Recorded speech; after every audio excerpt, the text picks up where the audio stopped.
बॉबी सुनो, मैं मार्केट जा रही हूँ। भाभी आप एक काम करो, आप बाथरूम में छुप जाओ।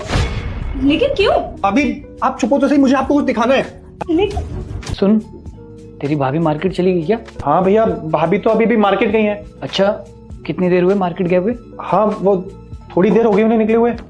अच्छा एक काम करना, तू सोसाइटी में देख क्या, चली तो गई वो? भैया मैं क्या देख के आऊंगा, मेरे सामने तो गई है वो। पर बोल दिया ना, चल देख क्या। भैया मैं देख आया बाहर, भाभी चली गई मार्केट।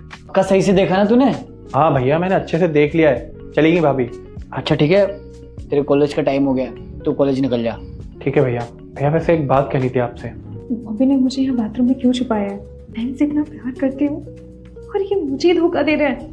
मैं इन्हें रंगे हाथ पकड़ूंगी। तू किसी ने तुझे देखा तो नहीं ना? नहीं, किसी ने नहीं देखा। अच्छा, वो नहीं आई तेरे साथ? नहीं साहब, वो नहीं आएगी आज। नहीं आई? लेकिन क्यों? उसने तो बोला था कि तेरे साथ ही आएगी। नहीं साहब, वो नहीं आएगी, उसकी बहुत ज़्यादा तबीयत खराब है। मैंने बोला भी उसको कि साहब ने तुझे बुलाया है, लेकिन वो फिर भी नहीं आई। अच्छा एक काम कर, तू अंदर चल, वरना मेरी वाइफ को पता चल गया ना तो पता नहीं क्या ही हो जाएगा। जी साहब। पता चलेगा नहीं, पता चल चुका है। तुम यहाँ? सुमन तुम तो मार्केट गई थी, यहाँ कैसे? तुम मेरे पीठ पीछे ये सब कर रहे हो, मैंने कभी सपने में भी नहीं सोचा था रुस्तम।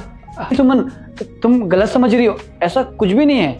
मैं क्या समझ रही हूँ और क्या नहीं, वो सब मैंने अपनी आंखों से देख लिया। वो तो अच्छा हुआ बॉबी ने मुझे यहाँ बाथरूम में छुपा दिया था, ताकि तुम्हारी असलियत मेरे सामने आ जाए। लेकिन तुम मुझे धोखा दोगे रुस्तम, मैंने कभी ये एक्सपेक्ट नहीं किया था तुमसे। मेरे मायके जाने के बाद मेरे पीठ पीछे तुम लड़कियों के साथ, तुम्हें जरा भी शर्म नहीं आई?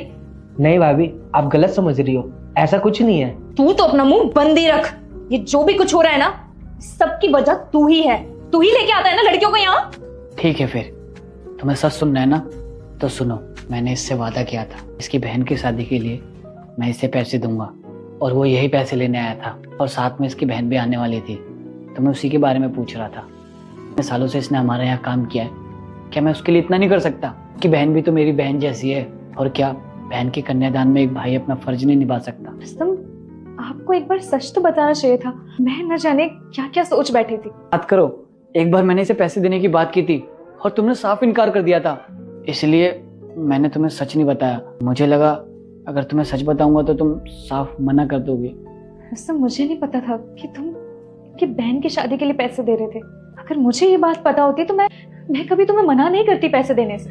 भैया और भाभी, मुझे माफ़ कर देना, मेरी वजह से आप दोनों को गलतफहमी हो गई। ठीक है भैया, मैं चलता हूँ। बेटा मुझे देखकर इग्नोर मत करना, मैं दुर्गा माता हूँ। आज तुम्हारे घर 2 घंटे में खुशखबरी आने वाली है। बस तुम वीडियो को लाइक करके चैनल को सब्सक्राइब कर दो और जाते जाते कमेंट बॉक्स में जय माता दी लिख देना।